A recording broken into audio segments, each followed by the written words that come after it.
Cash withdrawals from government accounts to end 1st March 2023, says the Nigeria Financial Intelligence Unit.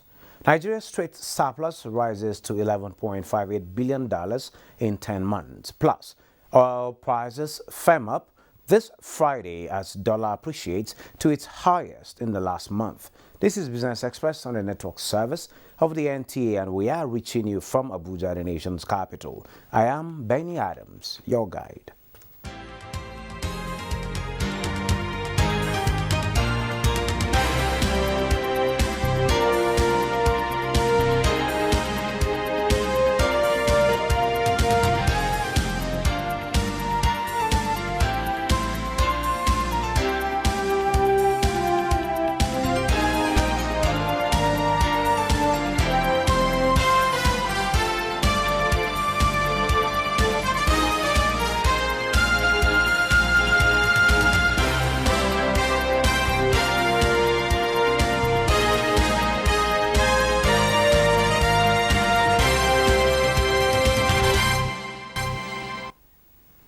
Good to have you join us at this time, and it's that time we talk business and start by telling you that Nigeria's trade surplus rose year on year by 69% to $11.58 billion in the first 10 months of 2022 from $6.85 billion in the corresponding period of 2021. The Central Bank of Nigeria (CBN) in its latest economic report shows that report for October 2022 released yesterday showed that export receipts rose year on year by 14% to $54.21 billion in 2022 from $47.46 billion in the same period of 2021. The report also shows that merchandise import rose year on year by 1.47% to $42.61 billion from $41.99 billion in the period. CBN noted that Nigeria's trade surplus fell month on month by 93.7% to $50 billion in October 2022 from $750 million in September 2022 amid higher import bills. Import increased by 34.9% to $4.64 billion, driven by the rise in the import of petroleum products to $1.24 billion from $120 million in September. And moving on, the Nigeria Financial Intelligence Unit (NFIU) says cash withdrawals from all government accounts at federal, state, and local councils will end on March 1st, 2023. The NFIU also announced the prohibition of the payment of ESTA code and overseas allowances to civil and public servants in cash. The Director and Chief Executive Officer of NFIU, Modibo Tukuru, announced this in Abuja on Thursday. The new measures are coming amid a recent announcement by the Central Bank of Nigeria, which places cash withdrawal limits for individuals and corporate bodies. What we advise in the guidelines is that they should make a recourse to technology, and then also as the law requested. And they should also make recourse to training. There is also need for the new currency provision to adjust to the market operation. And the way it will adjust is to go by the withdrawal limits imposed by the central bank. And the Investment and Securities Bill was recently passed by the House of Representatives and has been described as capable of transforming the capital market. It is also expected to encourage the influx of foreign investors as well as boost investors' confidence. Chairman of the House Committee on Capital Markets and Institutions, Babangida Ibrahim, is in the studio to speak on the provisions of the Act and expectations on how it would shape the capital markets and trading systems in Nigeria. Sir, you're welcome to Business Express. Well, it's a big feat from what we have seen. For the starters, why was this Investment and Securities Bill 2007 repealed in the first place? And what are those notable changes that might just be the magic wand? Well, you see, this bill, or the current act, was passed into law in 2007 during President Shehu Yar'Adua, Umar Musa Yar'Adua. And immediately after the passage of the act, there was this global financial crisis, which comes up around 2008, 2009. And after reviewing the developments in the capital market, we discovered that the act is due for repeal. Initially, the intention was to make some amendments, but when we noticed that the act required a total overhaul, that's why we subject the act to a repeal. And some of the major emphasis in the new bill is to strengthen the power of Security and Investment Commission, to give them a new function, and also to give them more power. And with regard to the functions, the acts or the bill now give the SEC a function of registering and also regulating derivatives in the market. You see, derivatives are new developments in the market. They also register and also regulate collateral management companies, those that are dealing with warehouses, that is commodity exchanges.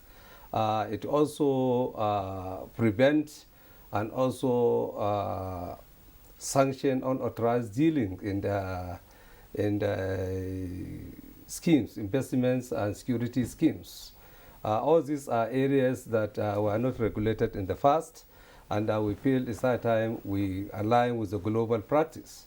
Okay, so talking about the global practice, the capital market is one market, particularly in Nigeria, that has proven to be resilient with different innovations coming in to get to attract investors. This repeal is said to be one of those reforms that will attract investment. And you made mention of the commodity exchanges.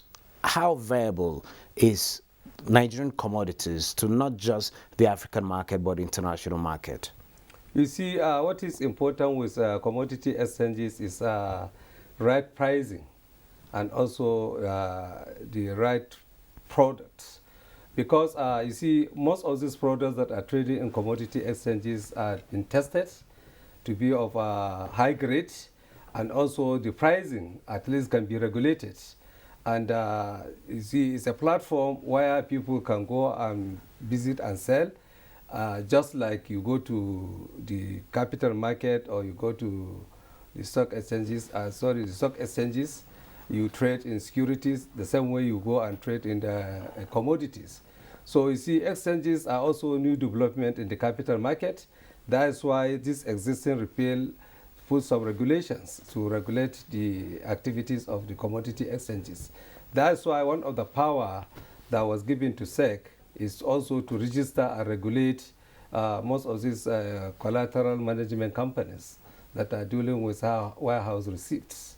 So I believe what is important is to build investors' confidence that the investment, whether in the securities or in commodities, are safe, so that they can easily invest in Nigeria. Okay, with these regulations coming at this time, what possible impact will it make in the market? We have a year that has ended. We got into a new year. There's a new government coming into power. There is investment apathy at one end, and another end is not. We're recovering from COVID-19. There is inflation globally, though the Nigerian economy is trying to be resilient. How would this key into this? If you listen to the Minister of Finance, you see about 11 trillion will be financed by debts. And these debts are mostly local debts. And part of what you try to put in the new bill is the borrowing by subnationals, which means the state and the local government. And local government can also go to the capital market and assess. And also, I saw in one of the reports, debt management reports, that about almost 89 trillion is being owned by state governors through local debts, which means, in fact, the report is trying to say that most of the governors are leaving behind a substantial debt for their incumbent or successors. So what I'm saying is that, you see, this bill will try as much as possible to make it easy as a source of financing, local financing within the country by subnationals. So I believe, and what we are trying to do, we are already in January, and we are targeting that by the time we come back from the recess, which is going to be on the 17th, the Senate will concur on the bill and we send it for assent by the President. So what we are trying to do is that we want to make sure that this particular bill becomes an act and is operational within the first quarter of 2023. Okay, you mentioned the subnationals and the opportunities they have to actually participate fully in the market. Apart from getting funding to possibly finance projects in their constituencies, is there an opportunity to have listings in this market so they also be really active participants, not just coming to get money from the market? Well, all you say by listings are mostly done by companies. And I was discussing with the DG yesterday about issue of some of the new stock exchanges that are now targeting private companies. You know, as it is now, it's only public companies that are quoted. And so they're trying to put some policy in place where to see how best private company can be a source of funding, okay, a source of financing within the capital market. But what we are saying is that, you see, most of the state government and local governments, most of their loans are specific loans. They are tied to projects. There's no window because with privatization, hardly you see state governments or local government running companies that are to be listed in the stock exchange. But what we are trying to do is that we are trying to reach a balance between the public companies and those private companies that require capital. Instead of them to be sourcing the capital outside the country, we want to make it attractive as a policy that there should be a window through the existing stock exchanges where they can also source for financing. Yes, I understand part of the provisions of this act is the automation process of the whole market as it is. Where is the place of market expansion in all of this? Well, you see, when you automate a market, number one, you want to ensure transparency in the processes, and you want to simplify the processes also. And you see, by automation, which means most of the investors will have this level of comfort and confidence that whatever amount of investment they make in the market is something that is very transparent, and it will lead to attracting more investments, and by attracting more investment, definitely it will lead to the expansion of the market.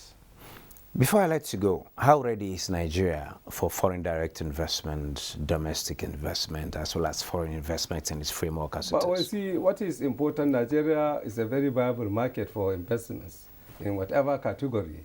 One, because of the population and our natural resources, and because of the opportunities that are available in Nigeria. Nigeria is a big country that we can always accommodate any level or size of investments. What is important as far as policy is concerned is that we're appealing to the government to pay attention in the capital market, especially when they are sourcing for funding. And also, most of the policies that are capital market related, some of the key stakeholders in the capital market should be involved so that the government can be appropriately be directed, advised, and they can have a better direction of what is operational or what is obtainable or what is happening within the market. Lastly, before I let you go, the National Assembly increased the spending plan for 2023 in the budget, and we're looking at sources of financing in this budget. Though you mentioned the capital market is also there, how positioned is the capital market to actually support this venture? But you see, if you look at for some years now, most of the local debt, especially some of the projects are tied, like most of the school funding are done through mostly through the capital market. And that's why I said some of these opportunities, the Nigerian government should explore the capital market with regard to the financing of local debts. Because the market is there, the money is there, the opportunities are there, and I can tell you there are more and better opportunities in the capital market than is in the money market. Honorable Babangida Ibrahim, Chairman, Committee on Capital Markets, thank you for having you and thank you for sharing your thoughts with us at this particular point in time. You're welcome. Thank you. Thank you.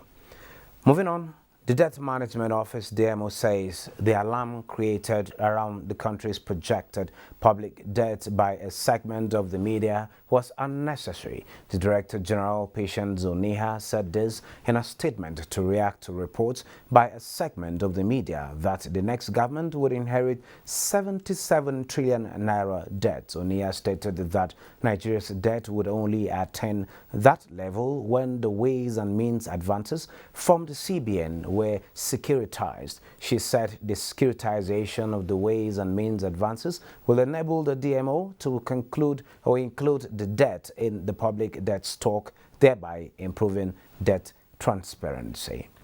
Oil prices edged higher this Friday on the hopes of a Chinese demand boost, but the broader global economic outlook kept crude benchmarks on course for a weekly decline. Brent crude futures rose 56 cents to $79.25 a barrel. US West Texas Intermediate crude futures were up 60 cents at $74.27. Both contracts rose by more than $1 earlier in the session. China, the world's largest crude oil importer, exports passenger traffic by road, rail, water and air during the coming Lunar New Year holidays to double from the same period in 2022. On that note, let's see prices of other commodities on the global market.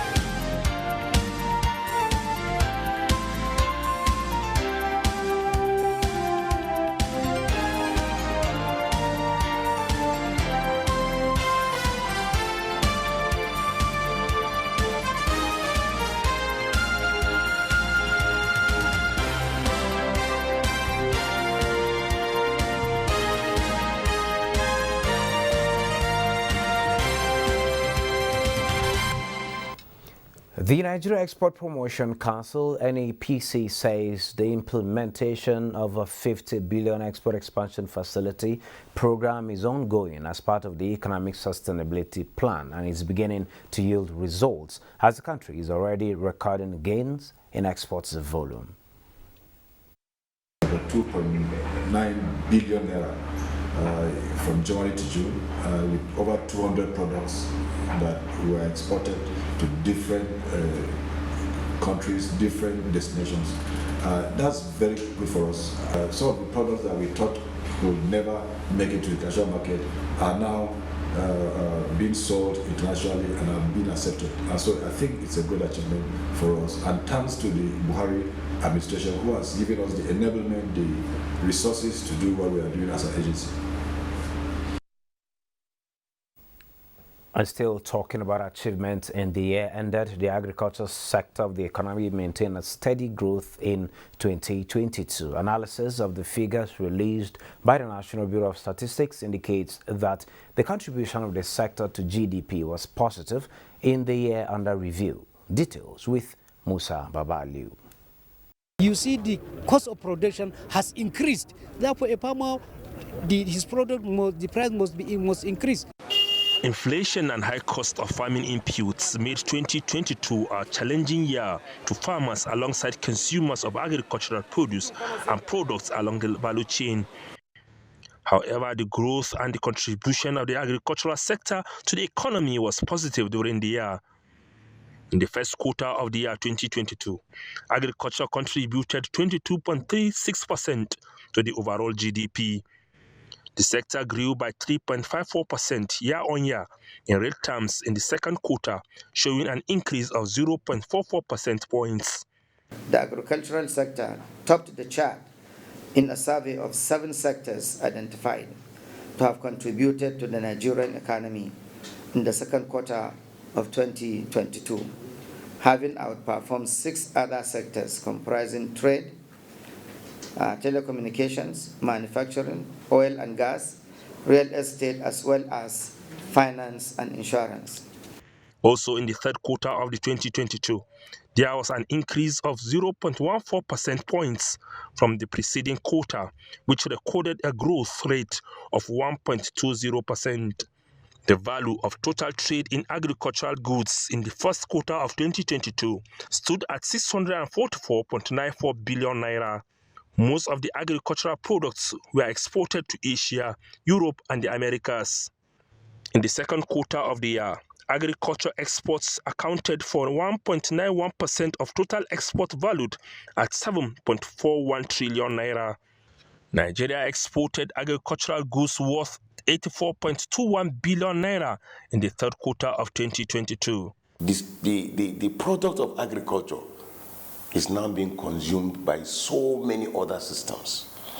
The industries became consumers of food in terms of clothing, in terms of synthetic materials, in terms of medicine. Then again, the animals also now became competitors for grains, while the plants now require more of cow dung and other organic substances that are coming from animals. Now, to top it all, the human population keeps on growing. Agricultural trade between Nigeria, US, Europe, Brazil, and Mexico received a boost during the year under review. US and Mexico lifted the ban imposed on some Nigerian agricultural produce. We used the period of the suspension to address the proximate cause of the suspension of exports. We have strengthened self-regulation mechanisms among farmers, off-takers, and exporters in order to deepen the culture of quality compliance. However, importation of produce such as rice, maize, poultry products, and fish declined in the year 2022. Musa Baba Aliyu. And now the equities market closed Friday trading session in negative territory. The all-share index fell 50,868.52 basis points. A total turnover of 195.7 million securities valued at 7.44 billion naira were traded in 3,650 deals. Market capitalization decreased to 27.8 trillion naira. And we have global stocks update with Neka Oko Neka. Wall Street equity futures and European stocks struggled to attain gains on Friday as traders braced for U.S. job numbers due later that will help chart the path forward for Federal Reserve monetary tightening. Strong jobs data in the previous session led to declines in the major averages as it pointed to further rate hikes ahead. The Dow Jones Industrial Average futures rose by 0.13%. S&P 500 climbed 0.12%, while Nasdaq 100 held flat. In Europe, the German DAX also held flat, with UK's FTSE rising 0.29% and the French CAC 40 adding 0.2%. Markets in the Asia Pacific traded mostly higher. Hong Kong's Hang Seng Index spared most of its gains and was marginally lower as China reportedly signaled more supportive measures for its property sector ahead. The Shanghai Composite gained 0.08% to close at 3,157.64, and the Nikkei 225 in Japan rose 0.59%.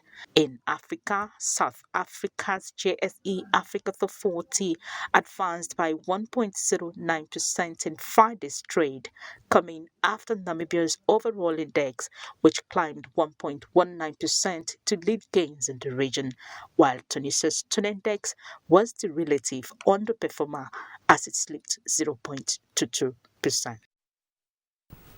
Well, keep a date with Business Express on Monday at 3 p.m.